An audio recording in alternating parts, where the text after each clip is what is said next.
Hello there. If you like truth, you'll like it here. Welcome. MARTY the Manipulator. Martel Holt manipulates Melody Cherie into reacting to his financial abuse. How to deal with toxic and manipulative family like Martel Holt. Full disclosure, I saw the fight. I think by now we've all seen the fight. The staged fight. The fight staged by Martel Holt after stealing resources from his ex-wife.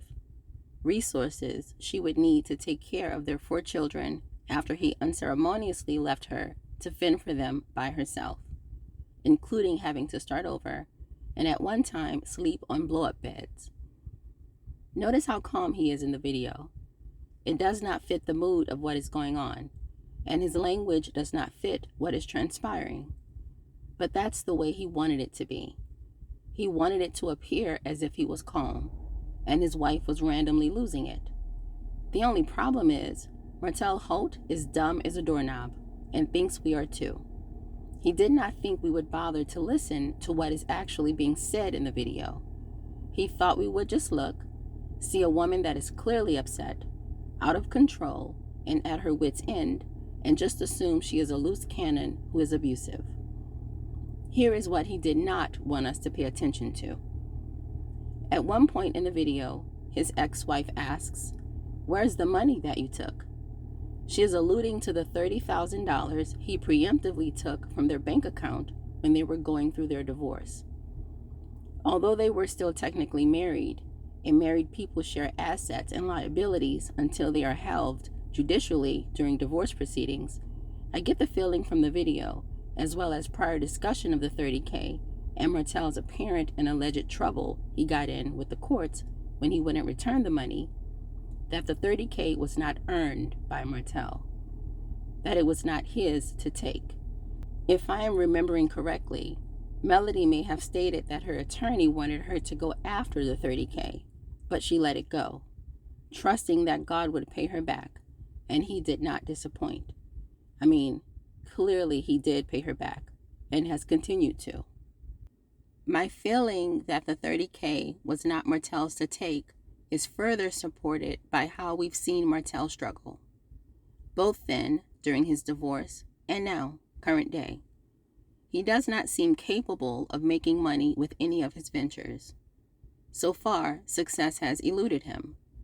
Nothing he has put his hands to has been fruitful. He has failed in every venture he has tried, across the board. So it would seem that the money that his wife so passionately and desperately inquired about was indeed money she had made to support her family. And Martel, being the piece of warm feces that he is, not surprisingly, stole it from his ex-wife, essentially taking food out of the mouths of his 4 children. Food he no doubt then brought over, at least in part and to some degree, to his mistress and their mistake. But we weren't supposed to hear that. Or, if we did, we weren't supposed to pay it any mind. We also weren't supposed to notice that Martel was putting on with his deceptively calm demeanor. If throw a rock and hide your hand was a person, it would have been Martel in that video clip. Here was a situation that he had clearly orchestrated, clearly provoked, clearly manipulated, and now he was just randomly filming and recording the aftermath of the mess he had made. This is Toxicity 101. I have a question. Why is it that people who record others think that we won't realize that, by the nature of the fact that they are doing the recording, that they are also going to be the party on their best behavior? They are not going to pull out the camera and record themselves acting a fool. They are not going to pull out the camera to show what led up to the encounter or the ensuing drama. They are only going to pull out the camera once they've riled up whomever they've riled up, once they've poked and prodded and gotten the emotional or angry or dramatic reaction they were going for. You know, the one that allows them to come off as the victim. Then it's going to be camera up, zoom in, action. That is manipulation 202. But we weren't supposed to notice that. Or, if we did, we weren't supposed to give it any weight. What manipulative Marty wanted us to see was an out-of-control, raging psychopath who was menacing and threatening his very existence while he sat, meek as a meerkat, trying to calm down his flaming Cheeto. What we saw instead was a man who had stolen money from the mother of his 4 children, after having already cheated on her and causing the demise of his family. We saw that man's plan of leaving her destitute and struggling to provide for 4 children, while trying to free herself of the toxicity of their father. We saw a woman desperate to be given back the money she had worked for. And we saw a man willing to steal from that woman, willing to take food out of his children's mouth, and willing to film her as she desperately tried to get him to give it back. We saw a woman as bewildered by the fact that her ex-husband was pretending he hadn't caused and participated in the fight they were having. That is, before he started recording, of course, as she was angry that he had taken money she needed to reestablish a foundation for her children after he had destroyed the one they had.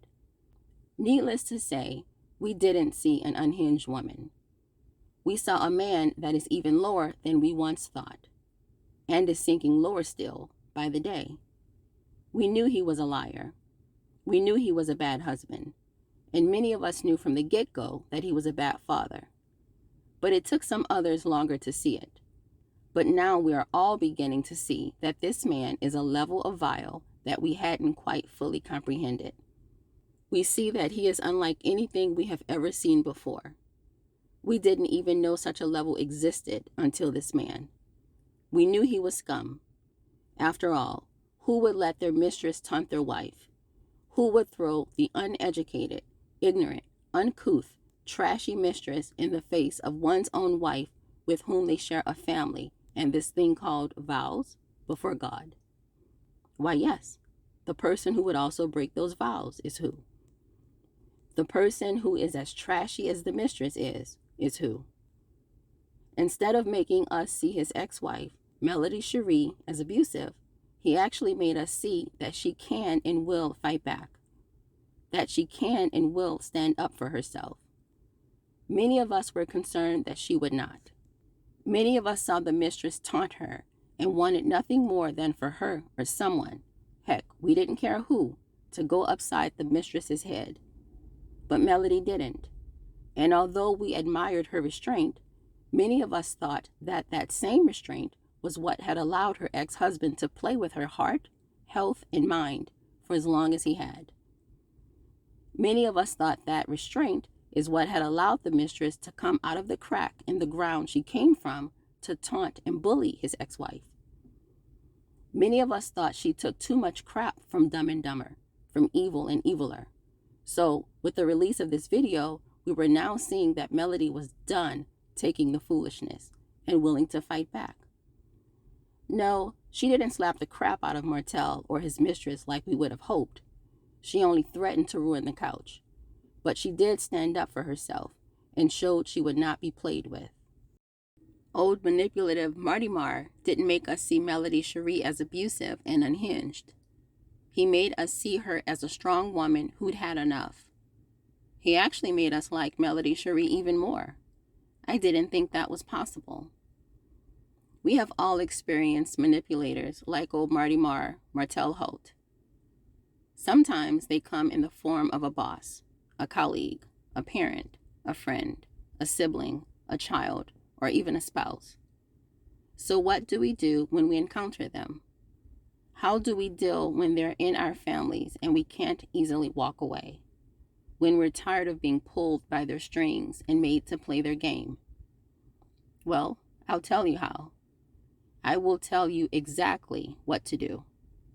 To answer that, let me tell you the story of Lisa and Dana. Lisa and Dana were cousins. Their mothers were sisters. And although Lisa was older than Dana by 4 years, they had always been more like sisters. Lisa had always been very studious. She was an A student in school, was very smart, and had always been successful in her endeavors. When she graduated from college, she had been bestowed so many honors that she'd made the newspaper. She'd then gone on to graduate school to pursue a specialized degree, and she'd been awarded a full scholarship to do so. Everyone in the family had been very proud of Lisa. They'd always known she was smart and would go far, and she did not disappoint. Dana had always looked up to Lisa and tried to do everything she did, but she was a little different. At best, she had been an average student. Things seemed to come easy to Lisa, and no matter how hard she tried, Dana could not do as well as Lisa at the things Lisa did. But boy, did she try. When Lisa graduated from college with all those awards and had made the newspaper, Dana vowed to do the same. And although she worked really hard, she never managed to get as many honors and accolades as Lisa. But she had gotten some, and she had proudly worn them across her chest, the same way she had seen Lisa do when she graduated. Lisa had noticed that Dana had always copied everything she did. Lisa, being an only child, had liked being an individual. She didn't really like copycats. She had always had her own style and her own mind about the things she did, the things she wanted, and the way she lived her life. Because Lisa had always been successful, she had always had people around her trying to copy what she did and how she did it, and she had not liked that. It's not that she didn't want others to be successful. She just wanted them to be successful in their own lanes with the things they did as individuals. Lisa had never taken to friendships where the friends all tried to be the same, talk the same, and do the same things. She didn't live in a cookie-cutter way.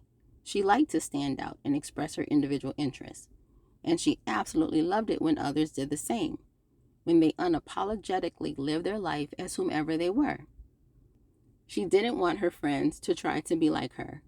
She wanted them to be who they were, so they could all share their quirks and personalities and idiosyncrasies and differences with each other. She found it boring when everyone thought and behaved the same, and would cut off friends who tried too hard to be like her instead of being happy in their own skin. But she was different with Dana. Being 4 years older, she had seen Dana try to emulate everything she did, and because it was Dana, who she loved so much and wanted to see succeed, she actually tried helping Dana to do the things she did. When she saw Dana walk across the stage with her honor cords around her neck, similar to how she'd done 4 years prior, she was proud of her.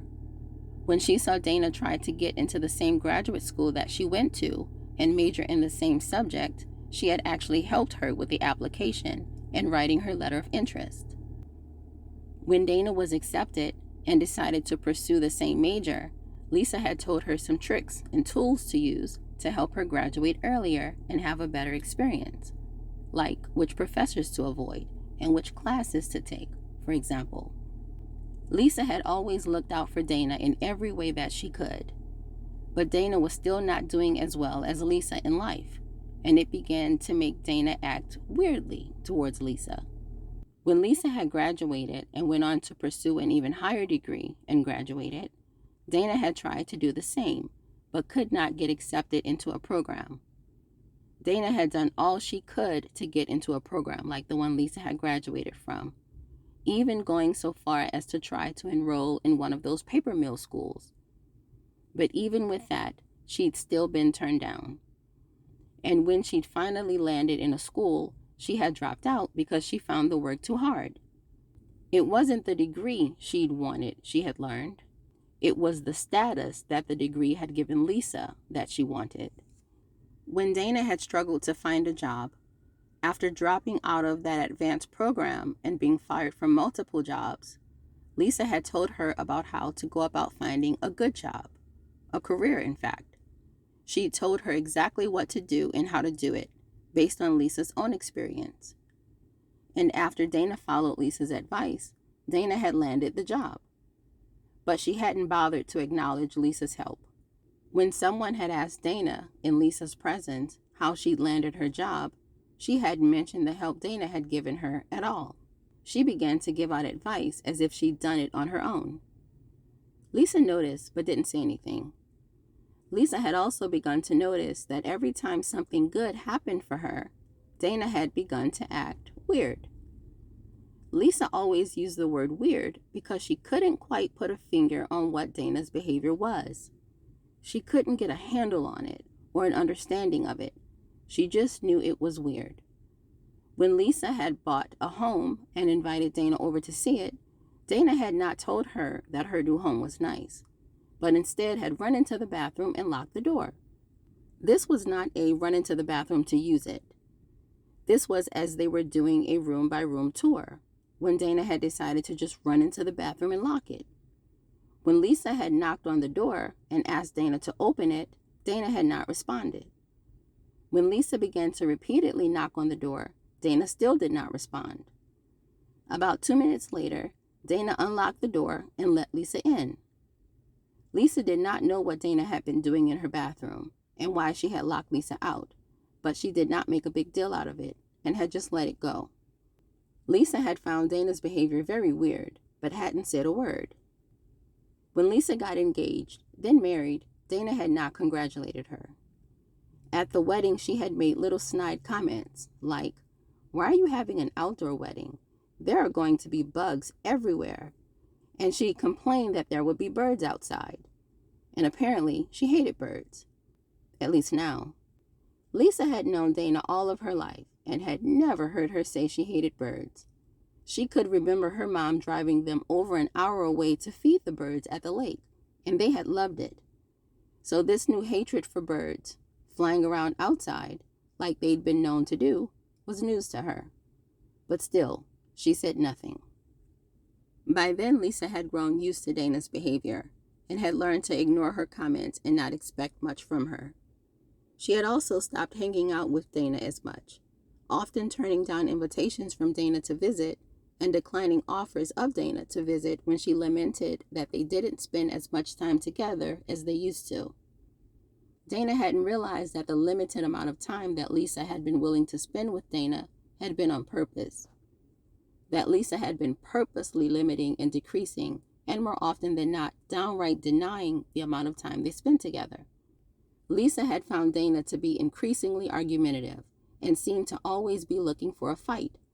So Lisa had resolved to quietly shrink away from Dana, from her apparent jealousy, from her snide remarks, and from the fact that it had seemed like she was always in a one-sided competition with her. Whereas Lisa had always thought she was helping Dana out, she had come to realize that Dana had never appreciated her help, but had, instead, been upset with Lisa for daring to be successful, especially because Dana herself had struggled too. When Lisa had gotten married, she had worn a beautiful, off-the-shoulder, A-line wedding dress with lots of sparkle.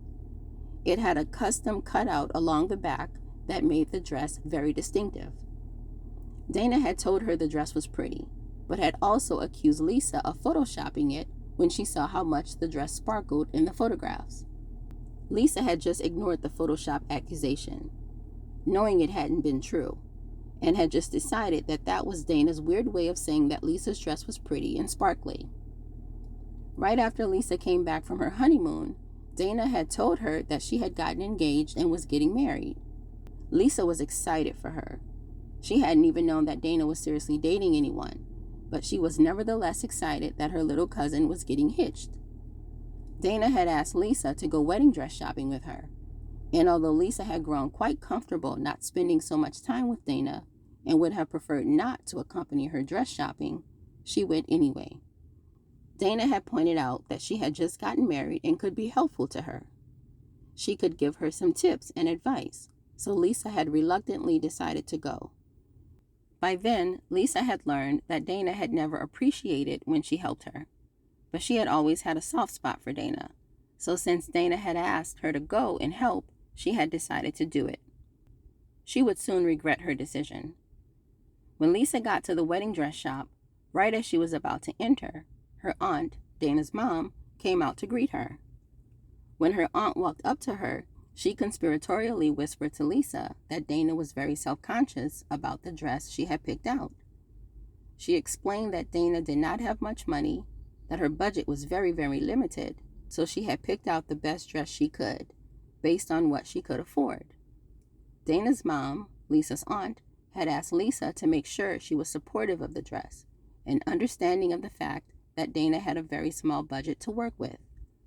In other words, Dana's mom, Lisa's aunt, had asked Lisa to make Dana feel good about her dress. Lisa had been so taken aback by the request. It had saddened her. She had wondered what kind of cousin she'd been, where her aunt would feel the need to ask her to make sure she was supportive of her cousin and show that she liked her dress. Even if she thought her cousin Dana's dress was horrendous, Lisa would have never said one bad word because the dress wasn't about her. It would have been about whatever made her cousin happy. If it had been a dress her cousin loved, she would love it too. She wondered what about her behavior would make her cousin and her cousin's mom feel that she might not be supportive. Lisa walked into that shop vowing to be the most supportive she'd ever been. She vowed to be a better cousin too, because the request that her aunt had made had left her thinking that maybe she hadn't been the best cousin she could have been. Sure enough, true to what her aunt had warned, when Dana came out in the wedding dress she had chosen, it was awful. There was really no other word to express what it looked like. The dress had shoulder pads and frills and lace and doilies on top of the shoulder pads that made Dana look like she was dressing up as the bride of Frankenstein. The shoulder pad thingamajig was so prominent and stood out so much that it made it look like Dana was about to play a game of tackle football in her wedding dress. Hanging from the super inflated shoulder pads was at least 8 rolls of material. It looked as if Dana was carrying a blanket wrapped in lace behind her. If not for the warning her aunt had given her, Lisa would have thought the dress was a joke. Surely, this was not what her cousin was picking out to walk down the aisle. But then Lisa remembered what her aunt had warned, and she felt ashamed for thinking so negatively about the dress. She vowed to do what her aunt had asked, and she began to praise what was positive about the dress. She told her cousin that she thought the dress had good bones, that if maybe her cousin took the dress in a little bit, it could be more shapely. Lisa even planned to secretly pay for the dress to be custom fitted for her cousin. She would let that be her wedding gift to her cousin and would use her resources to help make her cousin's dress a beauty. Lisa was inspired and began to call out suggestions and was already texting the best seamstress she knew to see when she would be available to make the dress a custom creation that her cousin would shine in. Her cousin seemed to appreciate the gesture, and Lisa left the dress-picking outing feeling better about her relationship with her cousin and vowing to try a little harder to help the women become as close as they used to be. Fast forward 6 months, and it was the day that Lisa's cousin Dana was getting married. Lisa and her husband got to the venue, took their seats, and waited for the wedding to start. She was so excited for her cousin and couldn't wait to see how beautiful the dress had come out. True to her word, Lisa had offered the number of the seamstress to her cousin and had left word with the seamstress to bill her, without her cousin's knowledge, for the cost of the dress's restructuring. Now that her cousin was getting married and the dress was presumably finished, Lisa figured that she would be getting the bill any day now, and she was going to gladly pay it, as she was so excited to see her cousin get the dress of her dreams. Except it wasn't the dress of her cousin's dream that walked down the aisle that day. It was the dress of her dreams. To be clear, it was her wedding dress. Lisa's cousin, Dana, had bought nearly exactly the same wedding dress that Lisa had worn to her own wedding. It was the exact same off the shoulder, the exact same A-line, the exact same custom cutout in the back, the exact same material. The only difference was that it wasn't as sparkly. To be sure, it was still plenty sparkly, just maybe not as sparkly. Lisa's mouth hit the floor as she watched her cousin walk up the aisle. She could not believe what she was seeing. When the wedding was over, Lisa's aunt, Dana's mom, had laughingly confided to Lisa that it had all been a joke orchestrated by Dana. The dress that Dana had shown Lisa had never been the dress she had intended to wear for her wedding. It was just the dress she had made Lisa think she was wearing.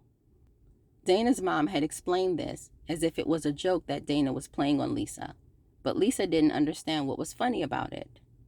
She didn't say anything to Dana at her wedding about the dress. In fact, she didn't say anything to Dana about the dress for many months. But one day, when Dana called her and they began to talk about something that Lisa couldn't even really remember, Lisa had casually mentioned that Dana had been inspired by Lisa's wedding dress.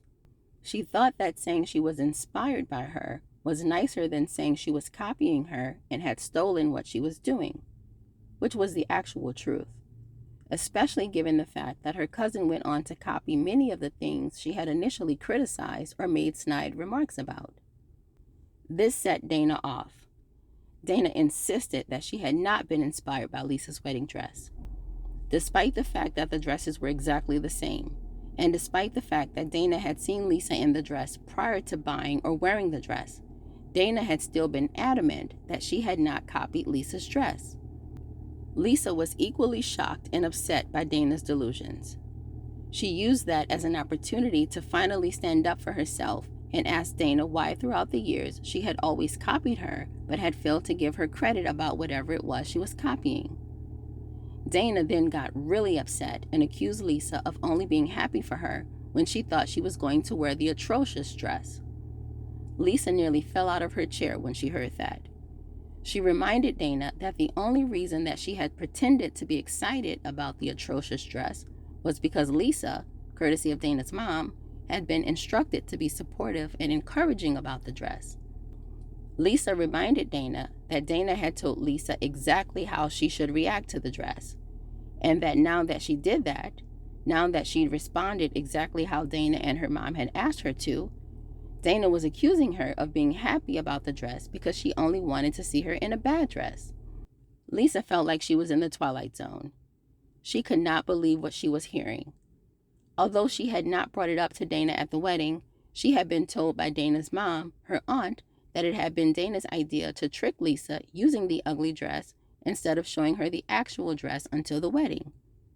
So Dana had manipulated Lisa's response, then had chosen to get mad with her about the very response she had orchestrated.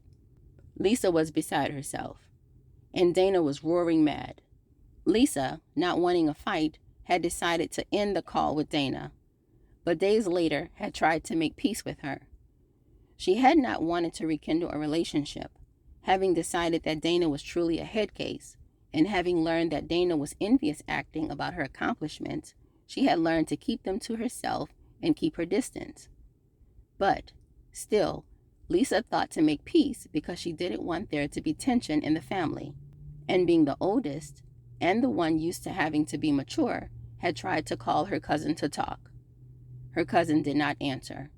She texted her cousin, telling her that although it hurts her feelings that she draws inspiration from her with the things she does, yet she also criticizes and condemns those things, she did not want there to be bad blood.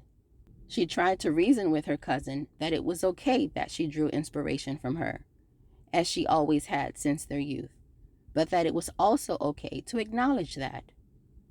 Her cousin texted back a nasty message, stating that she took it as a compliment that Lisa was so mad that she had a nice wedding.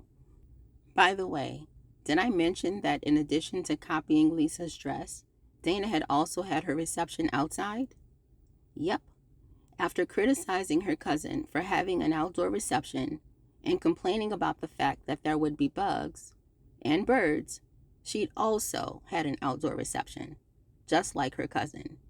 Yet she refused to acknowledge that she had been inspired by her cousin's wedding. She acted like she hadn't copied her cousin's style and had chosen to determine that her cousin calling her out on it months later was because her cousin was mad that she'd had a nice wedding.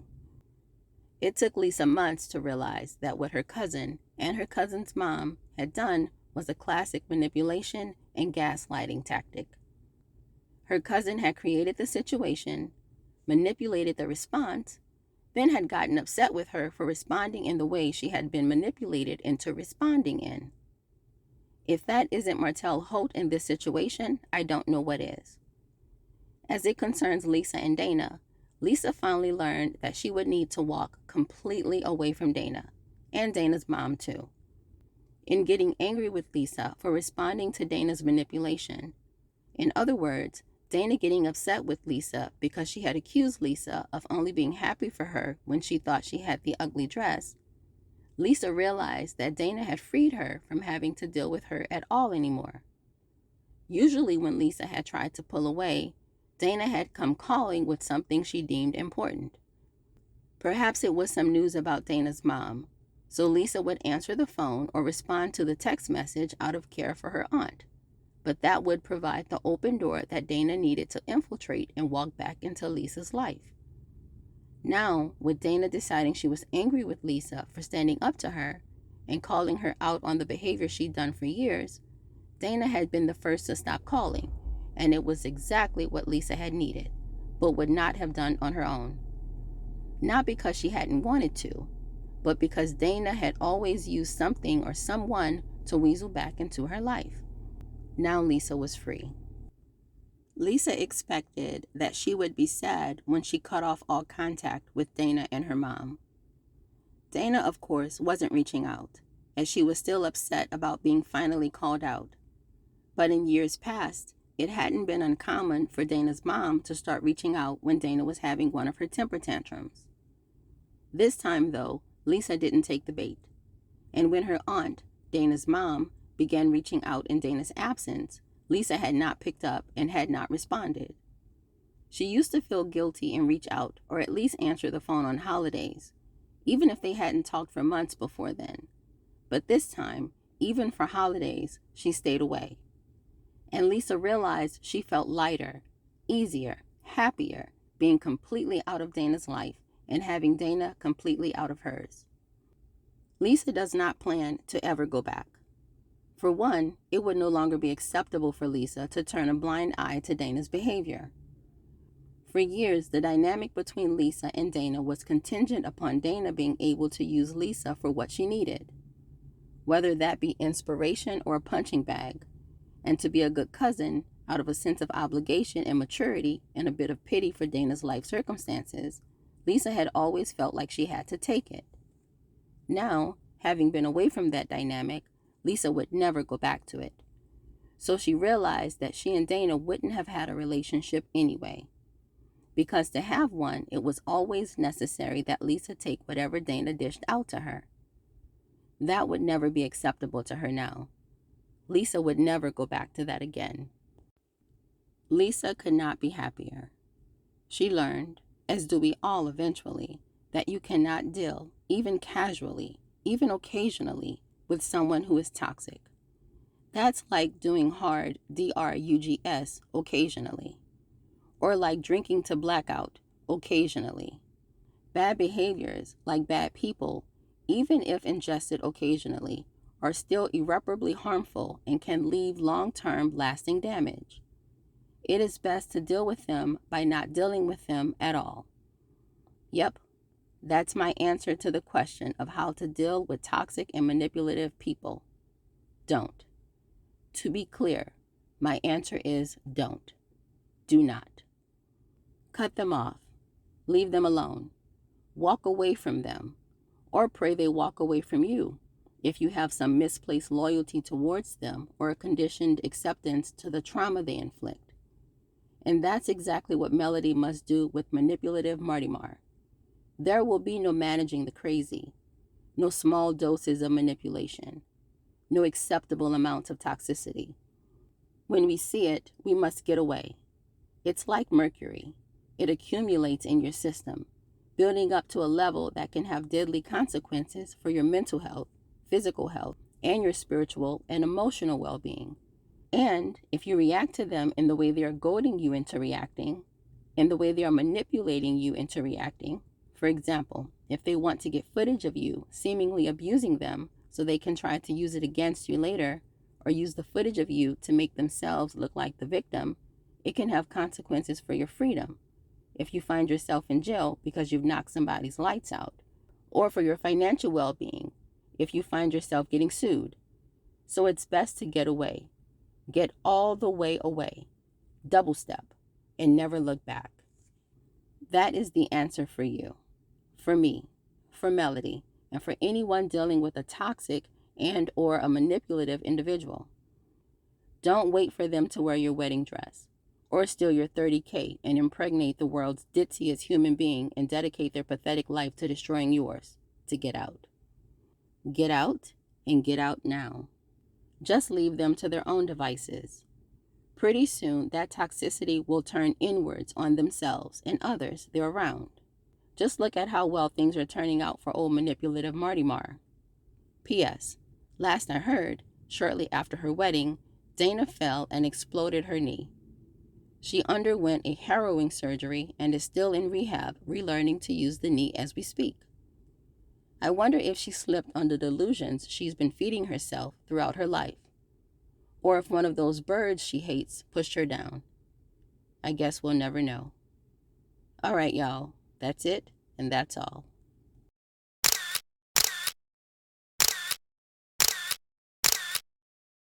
Hello there. If you like truth, you'll like it here. Welcome. If you don't, or if you believe in groupthink, or bullying others into believing the popular opinion, then this isn't the place for you. So go ahead and just cancel me now. On this channel, we don't discuss my truth or your truth. We discuss the truth, and no topic is off limits. So, log in, like, subscribe, get comfy, and comment. It's nice to have you here. So let's talk.